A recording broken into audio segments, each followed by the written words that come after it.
Hello viewers, কেমন আছেন সবাই? আমি আপনাদের মাঝে চলে এসেছি রিসেন্টলি ঘটে যাওয়া টপ নিউজ নিয়ে। Please subscribe our channel nonstop.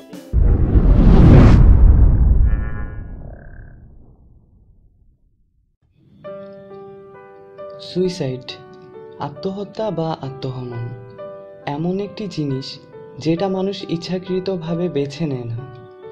তার পেছনে লুকিয়ে থাকে অনেক রাগ, অভিমান, ব্যর্থতার গ্লানি।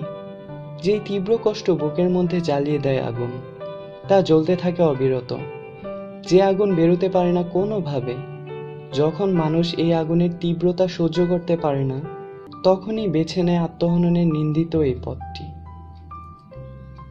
তেমনই এক শিকার অরিন্দম সৈকত নামের ছেলেটিও। এক সময় এসএসসিতে কুমিল্লা জেলা স্কুল থেকে জিপিএ 5 পাওয়া মেধাবী ছেলেটি যখন এইচএসসিতে অকৃতকার্য হওয়ার খবরটি শুনল, হয়তো তা মেনে নিতে তার পক্ষে একটু বেশি কষ্টকর ছিল।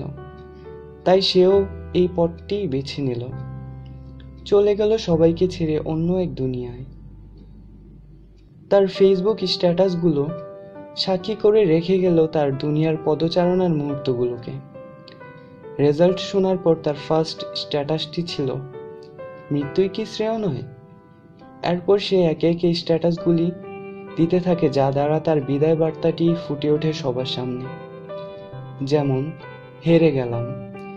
Hanging is the way that is used by many countries around the world to kill those who are giving a death penalty. It is considered one of the quickest and easiest way to kill someone. It is an extremely common way of suicide. When the person is chucked, it only takes about 5 to 10 seconds for them to lose consciousness before they die. We'll miss everyone. ভালোবাসি সবাইকে। আত্মহননের আগ মুহূর্তে তার সর্বশেষ স্ট্যাটাসটি ছিল, এত GPA 5 পাশের ভিড়ে আমার স্ট্যাটাসগুলো কি কারো চোখে পড়ে? পড়বে না, পড়ার কথাও নয়। যেদিন আমার মৃত্যুর খবর ছড়িয়ে পড়বে এই নীল সাদার দুনিয়ায়, যেদিন আমার মৃত্যুর খবর পত্রিকায় ছাপবে, ঠিক সেই দিনই হয়তো মিস ইউ রিপ হ্যাশট্যাগে ভরে উঠবে ফেসবুক ওয়াল। আমার সাথেই চলে যাবে আমার না বলা কথাগুলো। এইটাই তো দুনিয়া, এইটাই তো একজন মানুষের মৃত্যু পরবর্তী অন্ত্যেষ্টিক্রিয়া, এইটাই তো হেরে যাওয়া এক সৈনিকের প্রাপ্তি। এভাবেই শেষ হয়ে যায় অরিন্দম নামের ছেলেটির অধ্যায়। একটি তরুণ প্রাণ। হয়তো সে একবার অকৃতকার্য হয়েছে, হেরে গেছে দুনিয়ার কিছু আনুষ্ঠানিকতায়, কিন্তু আত্মহননের পথটি কি সঠিক পথ ছিল? আর কি কোনোই অপশন ছিল না জীবনকে সুন্দরভাবে আরেকবার দেখে যাওয়ার জন্য? প্রশ্ন রইল আপনাদের কাছে। Till then, Tata.